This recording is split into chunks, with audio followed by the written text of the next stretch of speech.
Hey everyone, welcome back to another webinar. I love doing these because these are live and you all can interact in real time, but it's also being recorded so you can watch it later on. Today we're going to learn about databases. I recently did a video on, did a MySQL tutorial, I think, because people were requesting that.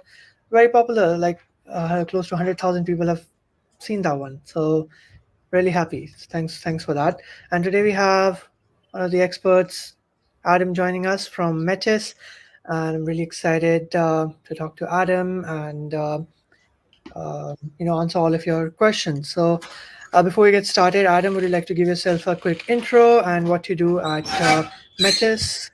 Sure thing. Hello, Kunal. Hello, everyone. So I'm Adam. I work at Metis as DevRel, and I speak mostly about databases. We specialize in databases, in dealing with ownership, with running databases fast and smooth, debugging database issues and other stuff. And me personally, I work on our SDKs. I use them. I speak with community to make it smoother for them to use our product. So this is what I do. Also, I'm a software engineer for nearly 15 years now, doing tons of various stuff, including like the big data, databases, machine learning, etc. So I also know a little bit about databases, just like our whole company. Cool. Amazing. And, it gets a bit complicated when we talk about observability and all sorts of things around that and preventing bugs before, they reach production and Yeah, setting those totally. industry standards.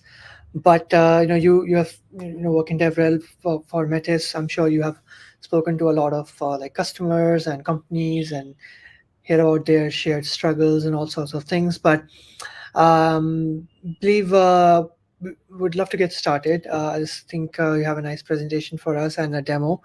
And for everyone else who is watching, we have close to 100 people now, which is nice to see because it's late, a little bit late here. But as I mentioned already, it's being recorded. But yeah, folks who are watching live, feel free to share in your questions in the chat. I'll compile the nice ones and share it with Adam at the end of the session. But yeah, Adam, take it away. Cool. Thank you so much. So hello, everyone, once again, and let's now go to the presentation. So today we are going to talk a little bit about database guardrails. We are going to see how databases, how the ownership around databases in our perspective is a little bit flawed and how we would like to improve that. We are going to talk about shift left in responsibility, in maintenance, in ownership, and also we are going to see some nice tools and how to build better processes to have proper observability around the databases. So let's jump straight to it. So before actually seeing what we want to tackle and how to fix all those things that we are going to discuss, let's take a step back and understand how the world has changed for the last decade, maybe 2 decades, right? So before 15 years ago, what we had is typically our applications were monolithic, right? We had just one application running against one database, maybe scaled out to a couple of nodes. So generally there was one database, couple of nodes, some load balancer, and obviously the user at the very end. So whenever there was an issue with our application, with our database, it was rather straightforward how to tackle that. We knew that, hey, if there is a problem, then the problem must be in the application or in the database. And because we have just one application, one database, it's relatively straightforward to debug those things, to maintain those things, to keep our hands on how those things are deployed, the deployment windows, how changes are flowing throughout DevOps pipelines, etc., etc. That is what was there back then. Whenever we wanted to have like another application, it was generally a very big journey. So we had to deploy something completely on the side, which was very similar to what we had before. Again, database, application servers, and obviously completely separate endpoint. However, this all have changed in the last years. What we have now is the world of microservices. Now we deploy things constantly, 24/7. We have multiple databases, including like SQL databases, but also some NoSQL solution. We have also big storage. We have obviously serverless solutions for Lambdas, etc., etc. And the worst part is everything talks with each other. meaning that you have many applications, many nodes, many databases, and whenever there is an issue, it's very hard to understand, okay, where does it come from? That is the problem. Now, it doesn't matter whether you're actually a small startup or whether a Fortune 500 big enterprise. We all face the same issues because the world has completely changed. We all deploy fast. We all deploy against multiple applications, many databases in parallel, and it's very hard for us to keep the track of what is actually going on. When something breaks, previously, we could just go to our DBA and tell them, hey, we have this performance issue with our database, go figure something. And they could go and figure how to fix it, how to maintain it, because there was just one database most of the times. Now we have multiple incompatible databases. We have various ideas, various editions of SQL databases. We have also NoSQL databases. We have our custom in-house solutions. We have different databases for like analytical use cases, for online transaction processing. Generally, it's not very easy to understand how the data is being stored in our ecosystem and how to fix that. So now when there is a problem, we cannot just go to our DBA and tell them, hey, go figure, because there's just too many databases in place, so they can't reason about those, and because deployments are going every hour, they can't even pinpoint what's actually running in the ecosystem.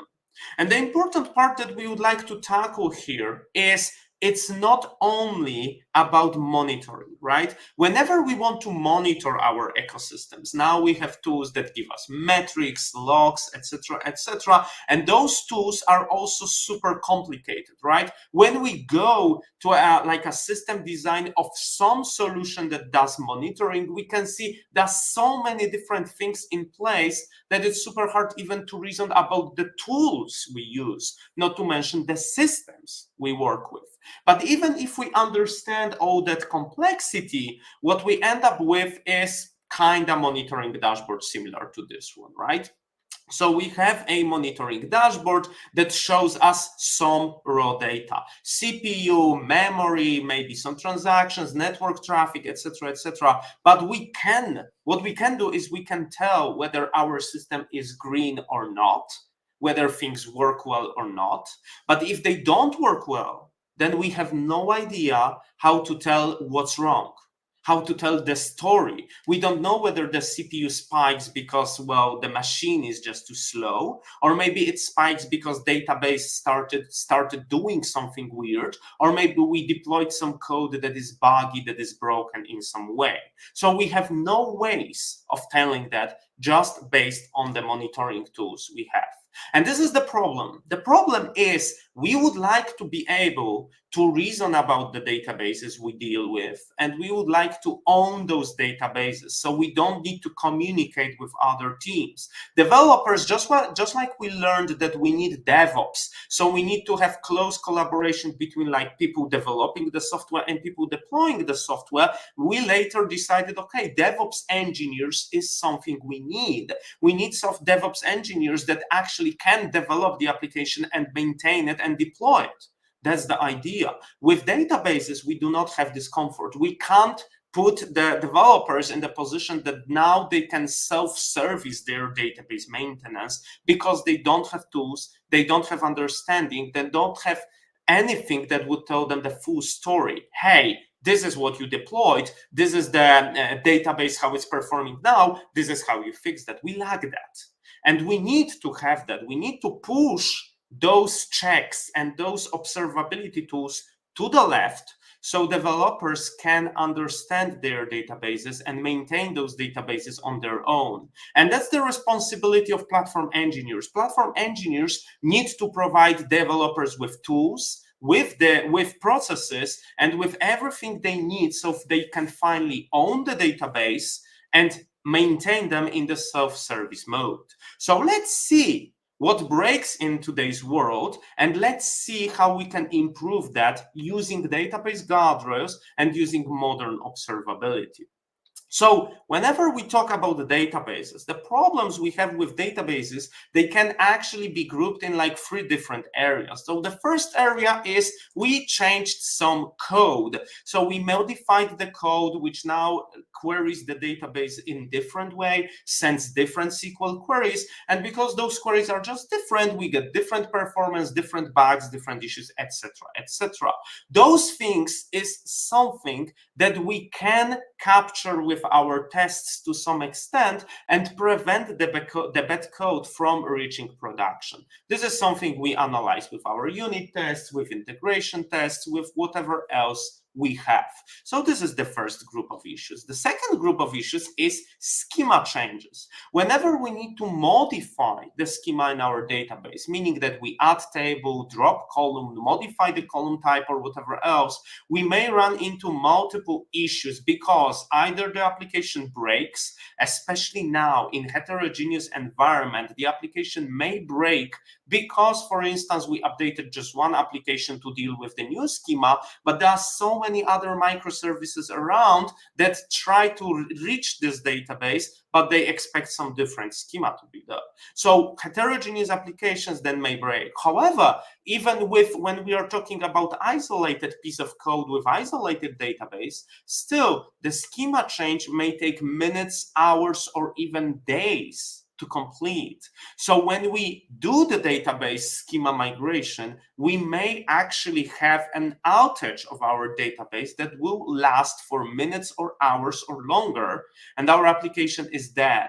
And this is something that we won't capture when we are talking about unit tests, integration tests, or generally when dealing in our local environments. Why? Because schema changes, they take time when the database is big.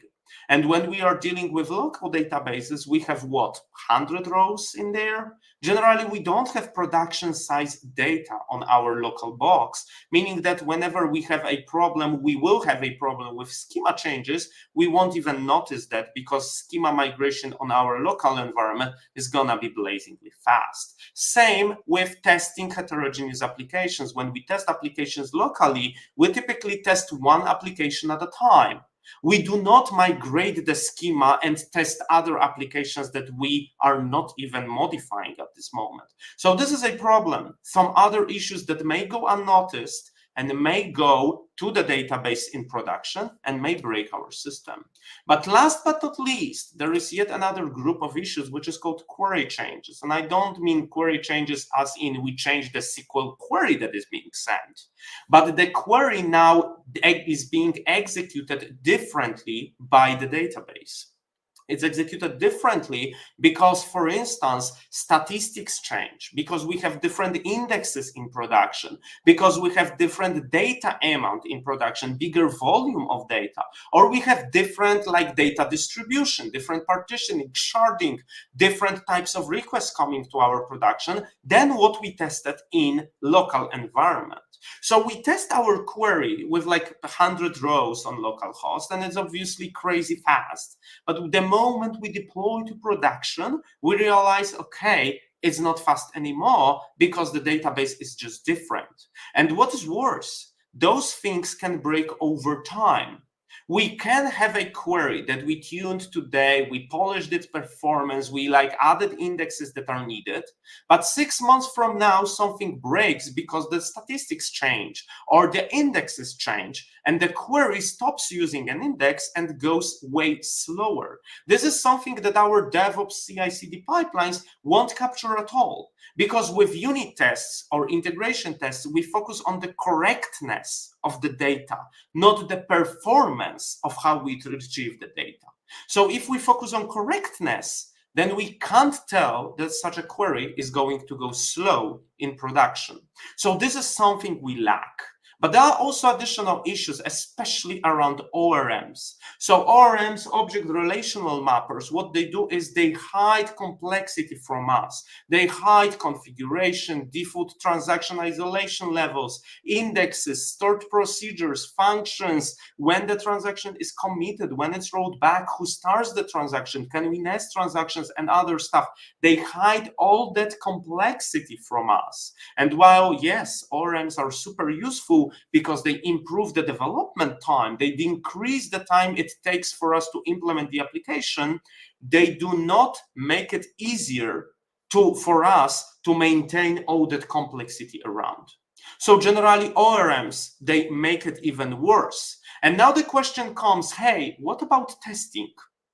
Can we test our stuff? Can we test those things and make sure that we do not deploy faulty code to production? And when we take the pyramid of tests, we can see that, hey, unit tests, they won't capture that, because unit tests, they focus on the correctness of the data. So with our unit tests, we do some assertions that, hey, if you call this method or execute this workflow or do whatever else, then this is the result we expect. But we do not have assertions around this is how this result should be obtained. And it is good that we do not have those assertions, because then we would make like modifications of the code much harder. But at the same time, we risk that now the query that we have is going to be executed way slower in production just because it stopped using an index. And even if it doesn't use an index, it still extracts the same data. So the unit test is still gonna be green because we have the correct data, but extracted in different way. Same goes for integration tests, right? Integration tests, they focus on interconnections between various pieces, but they still focus on the correctness, not on how we extracted the data, right? When it comes to the end-to-end tests, they could capture some of the issues, but the problem with end-to-end tests is we focus on the most basic critical paths. So we do not have like crazy big amount of data in our databases, or we don't focus on edge cases. So again, those tests are a little bit closer to capturing that, hey, maybe the application is just too slow. But because we do not have big amount of data, then we won't capture this issue at all. Can we do something with that? Well, you could say, but we have load tests, right? We can run load tests, and load tests will show us, yes, there is a performance issue. And there is merit in that. However, the problem with load tests is, first, they are very slow.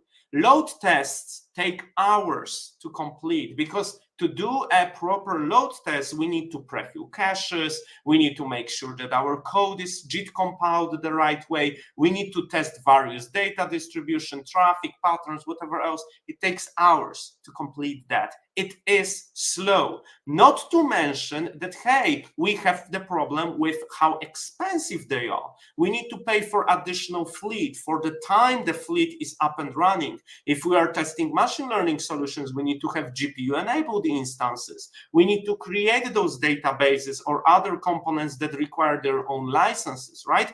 It costs a lot of money to do them. Not to mention that we also have the problem with like data anonymity and the proper data.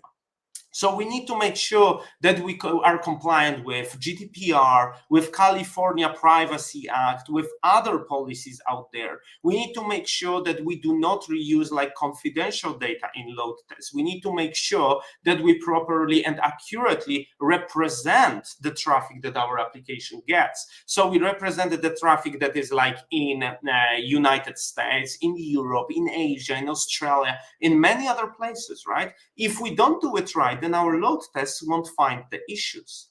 And the biggest problem from the developer perspective is that the load tests happen at the very end of the pipeline. They happen way too late, because they happen after we are done implementing our changes, merging them to the branch, deploying the code to pre-production environment. So days after we actually work on our code.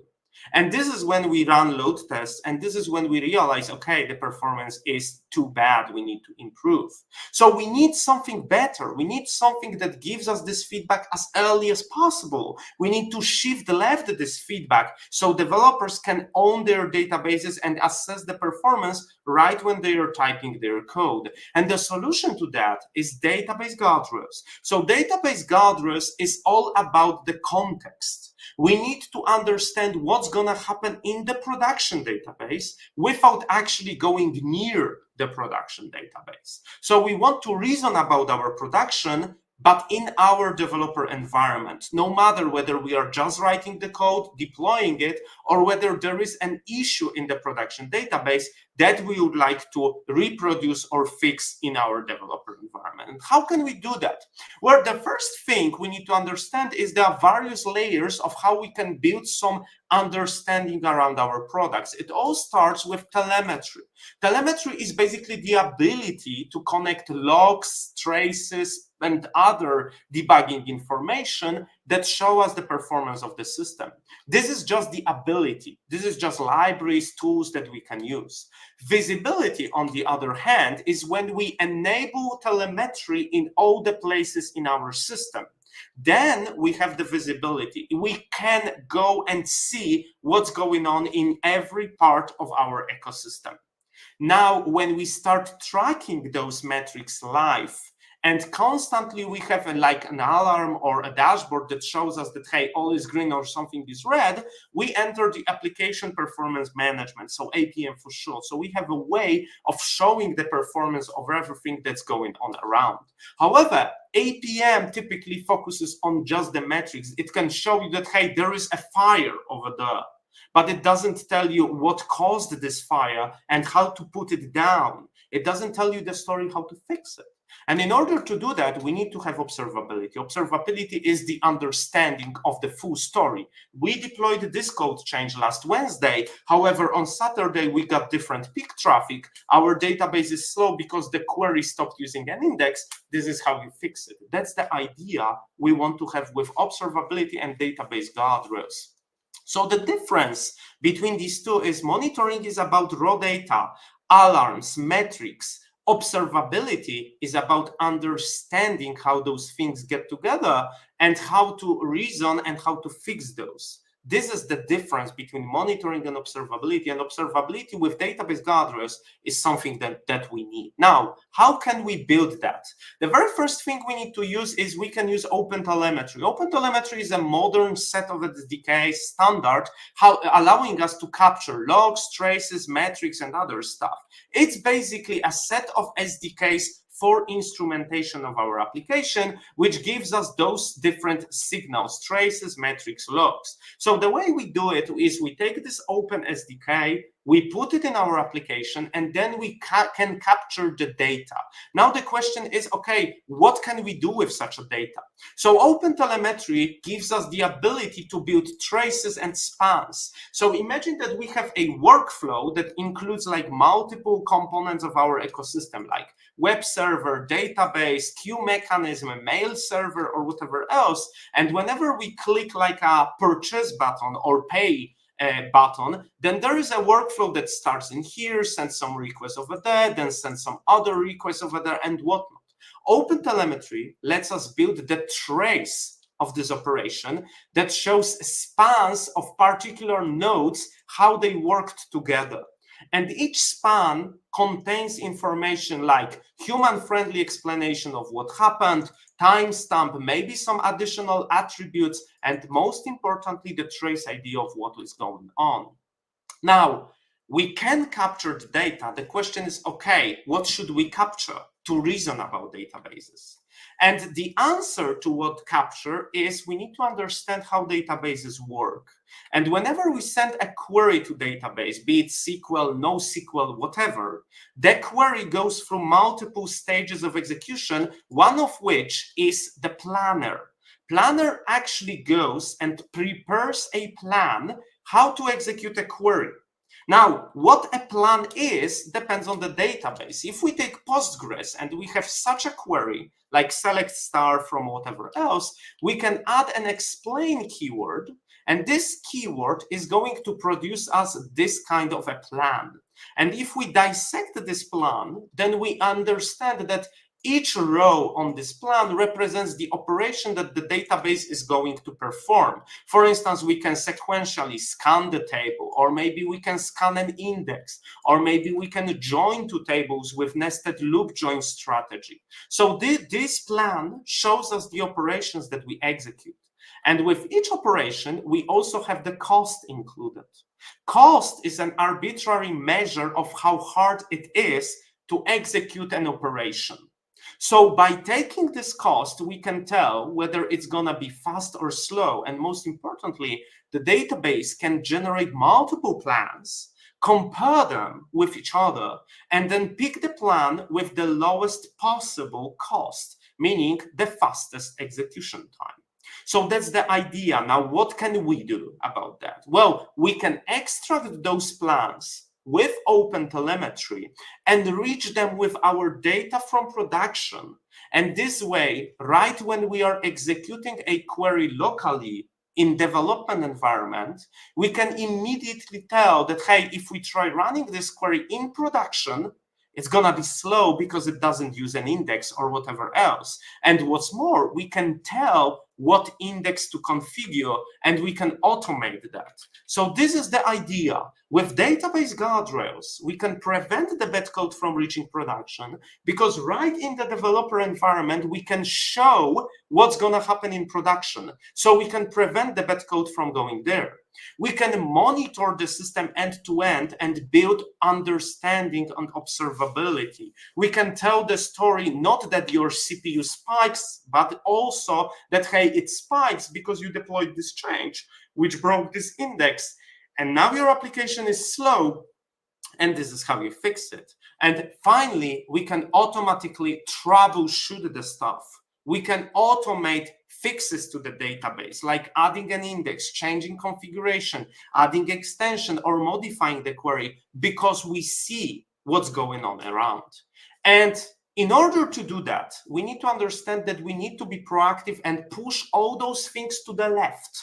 We need to let developers own their databases and self-serve their database issues. Platform engineers need to give both developers, DevOps engineers, and everyone involved, they need to give them tools and processes how to do that, so they can finally take the ownership of their databases and control them to fix all the issues they have. And Metis does exactly that. So what we do is we give you tools for source code integration, CI/CD, pull requests, database observability, and other stuff that I will now quickly show you. So when you register in Metis, what happens is you can create a project that contains three important areas. The first area is recent activity of what is going on in your application, whether it's developer environment, production environment, wherever you want to run it. So for instance, we can tell you, hey, this is the REST API you exposed, and those are the REST queries that were sent recently, right? And if we go deeper into such a REST query, we can see that, hey, this REST query tried executing this SQL statement behind the scenes. This is the visualization of such a query with like details. Those are the tables involved, but most importantly, this query is not going to work well in production. Why? Because it scans the table, reads this many rows, and generally doesn't use an index. And this is how you configure the index. This is the idea, and we can do that directly in your developer environment box. You don't need to wait for load tests. You don't need to go to production. You can do that directly in your local developer environment. And we can analyze various things. We can analyze functions, we can analyze indexes, we can analyze ordering, partitions, sharding, configuration, etc., to give those ideas how to fix all of that. That's first part, but there is more to that. The other part is called CI/CD. So now imagine a case that your teammate is submitting a pull request, and this pull request changes some interactions with database. What you can do now is you can wire up Metis with your CI/CD pipelines, so we can analyze this pull request and comment on your, I don't know, GitHub pull request that, hey, this performance is gonna be broken, right? So you don't even need to run the code at all. Just like you review the code in the browser, you can also see Metis insights directly as comments on GitHub pull request. indicating you where the performance issues are. Apart from performance, we can, for instance, analyze schema migration. So we can see that, hey, this is how you want to modify the schema. And for instance, those are problems with this particular schema migration and how you should fix that. So we can now protect your database from going down because you have slow and risky schema, and we can show how long it's gonna take. So this is second part. And the third part we can do is we can analyze your databases. So we can, for instance, go to any of your database, either here or through monitoring. We can go to those databases and we can show you, sorry, not in here, but somewhere around in here, we can show you the metrics of the databases that first include infrastructure metrics, just like CPU, memory, etc., but they also include platform and database-oriented metrics like number of transactions, temporary files, sizes of your databases, index analysis or queries or extensions or whatever else. So for instance, we can analyze your indexes and tell you, hey, yes, you do have plenty of indexes, but some of them are not used at all. Maybe consider dropping them. Or we can, for instance, show you live queries. So this is what happens in your database. Those are the queries that are being executed. I don't know whether it's back now. So for instance, we can show you that, hey, those are the queries that are going to your databases. And for instance, hey, this is the history of your calls, and we can give you insights and whatever else is going there, right? So we can show you the live analysis of those things and how they behave. So this is something that you can now do while being directly in your developer environment. So just to recap, databases may break. There are bugs, issues, problems with indexes, with configuration, with whatever else. We need to be proactive, no matter whether we are a small startup or Fortune 500 company. We need to push those checks to the left, give developers the ownership of their databases, let them self-serve all their issues. And this applies also to platform engineers that need to make developers or give developers the tools and processes they need to own that. And finally, Metis covers all of that. And Metis gives you exactly the thing that I just presented. So this new age of developers and databases, so you can take the databases, own, maintain end-to-end. So this is the idea. If you happen to have any questions, I'm happy to answer them. And also would like to thank you for attending this talk. Hope you liked it and hope you enjoyed it. If there are any questions, let's answer them now. Thanks for sharing, Adam. It's pretty cool. I learned quite a lot, and I've compiled some of the questions that folks have sent, mostly on LinkedIn. So the first one is, we started with, like what the problems people are facing. You can see it on the screen. So what are the key challenges in the current industry standard for developing and maintaining databases? This is a very good question. So generally, I think the problem is how we scale now. Just like I said, previously we had one database or couple of those. If there was a performance issue, we had a DBA or a team of DBAs that could step in and actually fix those databases and improve the performance, right? Nowadays, we have plenty of databases of different kinds, SQL, NoSQL, storage-based key value stores, whatever else. We have PG Vector now, so machine learning enabled databases and other stuff. Generally now, staying on top of that is super hard. And if there is a performance issue, it's much harder for DBAs to work on that. We cannot rely on DBAs anymore. We need to share the responsibility of the database performance across all the teams that we have. But to do that, we need to have the tools. Just like previously, there could be a team that was deploying the application. This is something we wouldn't be able to do today because we deploy too many applications, right? Manual deployment is not a way to go. We need to automate that, and each team must deploy their own application just because they maintain that, right? The same with databases. If there is a database performance issue or whatever other kind of issue, we can't go to DBAs. We need to have this ownership so we can maintain those databases. So I think that's the shift we need, how to scale out our organization. And to do that, we need to have tools, processes, and change in a way how we work. I believe that also answers the next question. How do developers benefit from taking ownership of their database, Yeah, and what yeah. challenges they might face in doing so? So I think you answered this one like This is partly. But exactly the same yeah, thing, just mm, like we have had with DevOps, right?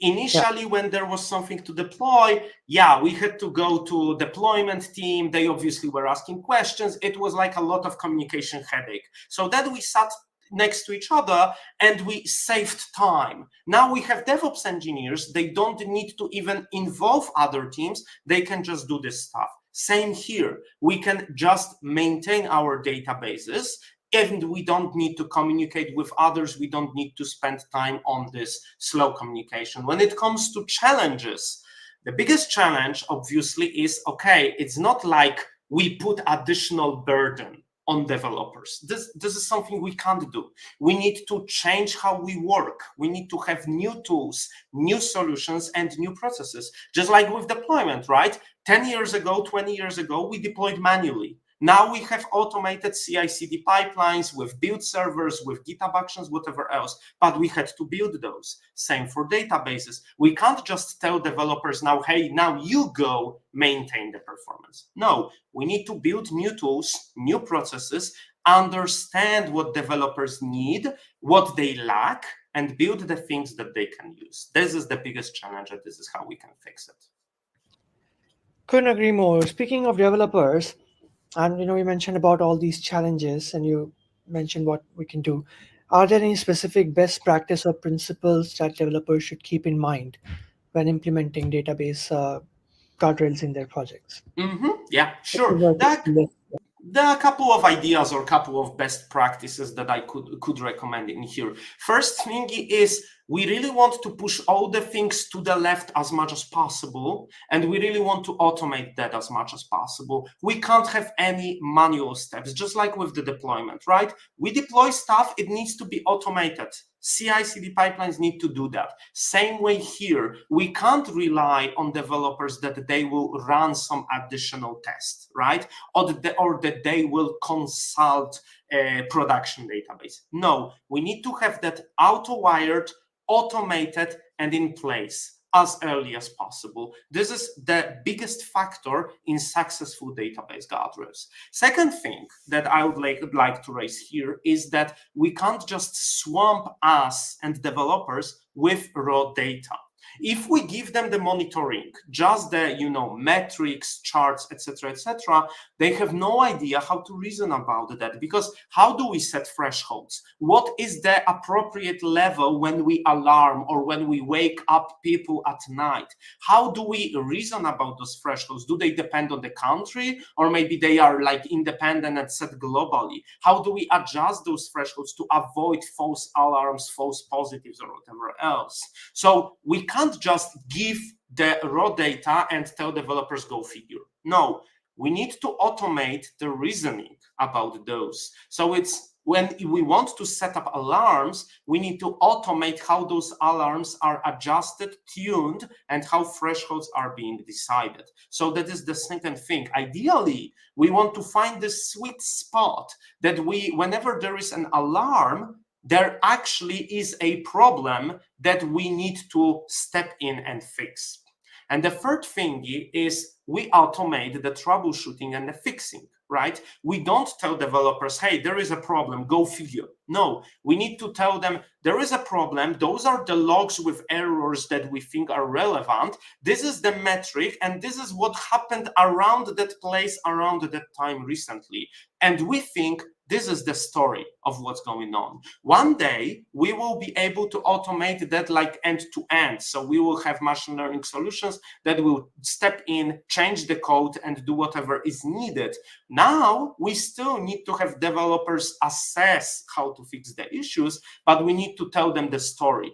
The fixing and troubleshooting can't be in a way that there is a problem, go figure. No, it needs to be, this is what happened, this is the story, confirm if that's the case. If it's not the case, go figure. But if it is the case, then we know how to fix it and let's do it. So those are the free best practices I would recommend. Obviously, there are more. Feel free to take a look at our documentation, join our Discord, and we can discuss more about those. But those three things are the most important in my opinion.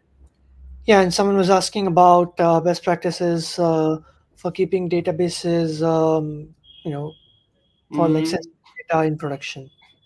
Yeah, so generally, first is proper security mechanisms and permission schemes. Like we often give developers like all the permissions to do whatever they need.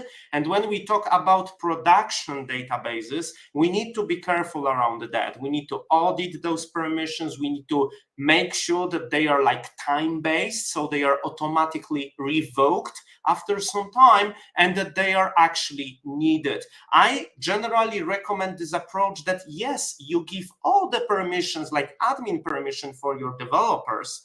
However, this admin permission is always like confirmed by two people. So it's not that anyone can go and ask, I need permissions, and they are given those permissions. No, you always need to have like two-person approval. And second, those permissions are always time-based. So they do not float around for years, right? We already been there that, hey, we switch teams later on, but we still have permissions to access production databases of our previous applications that we don't work with anymore. So that's first thing that we want to do. Second thing is about obviously encryption and security. Generally, use the mechanism you have in your clouds, in your databases. Do not reinvent the wheel, and always be mindful about that this is actual data of your customers. This is the worst can happen is you leak that data. So generally, do not make this trade-off that you push things faster to production, but decrease the security level. Do not. Security is something we really don't want to ignore. So those are the two aspects. Do not reinvent the wheel, and have proper auditable solutions and processes to make sure you don't have permissions floating around. Yeah. If it's not broken, don't fix it. Exactly But right. as Adam mentioned, I'll leave the links in the description below. You can join the community and ask your further questions. Let's do one last question, because I think it's an interesting one. What role do automation and artificial intelligence play in the concepts for database guardrails? Everyone's talking about AI, so why not? Let's do this as the last question. Sure thing. Especially in the context of troubleshooting and issue resolution. This is actually a very good question, because now when we have a successful database guardrails that can build the story, meaning that they can tell you, you deployed this is what changed, this is different traffic you get, and this is what's happening now, then we can use machine learning solutions to understand how to fix that. For instance, we can recommend different indexes. We can recommend different configuration, like changing storage parameters or changing memory sizes or buffering or whatever else. We can also recommend how to modify the SQL queries that are being sent to the database, right? ChatGPT is actually pretty decent in optimizing some of those. It's not perfect, and people can outdo ChatGPT nowadays. However, ChatGPT can give you some ideas that you can apply. And now comes the part I already mentioned a little bit, which is automation. You can take what your machine learning solution tells you, try it out, just check, hey, okay, let's say I change this query to what my machine learning solution told me, and then I can check the execution plan. Is it going to be faster? I can use extensions, for instance, for PostgreSQL, there is an extension called HypoPG, which can tell you what would happen if you had such and such index in your database. So this way, when you see a performance issue, you can actually take those machine learning solutions and immediately assess if what they propose is going to work. And if it is, then nothing stops you from submitting an automated pull request to your developers team or to your application. And then developers can just step in and approve this pull request if they agree with that, right? So this is how we can use machine learning solution automatically. We can take ML, and based on that, we can recommend actual code changes that the developers will just need to approve. Sometime later, obviously, we will be even applying those changes automatically without asking developers to confirm that they are okay with those. But this is yet to come. Today, what we can do now is we can already submit automated pull requests to improve the performance. Amazing. Well, thanks for sharing, Adam. Really appreciate it. And yeah, I've been seeing companies use like there's just so many things happening, and so hard to keep. Not just database, but like, well, if we talk about just observability, so many things with like AI and eBPF, for example. So yeah, a lot of things happening, exciting times. But yeah, I recommend join the Metis community. You can ask your questions over there. We're getting quite a lot more, but I don't think we have enough time, and we have to be cautious of everyone's time, including Adam's. But thanks a lot for sharing, Adam's. Really fun. And for folks who joined late or missed it, it's being recorded. You can watch it later on, and you can ask your questions in the community. But yeah, see you in the next one. Have a great day. Thank Bye. you. It's been really fun.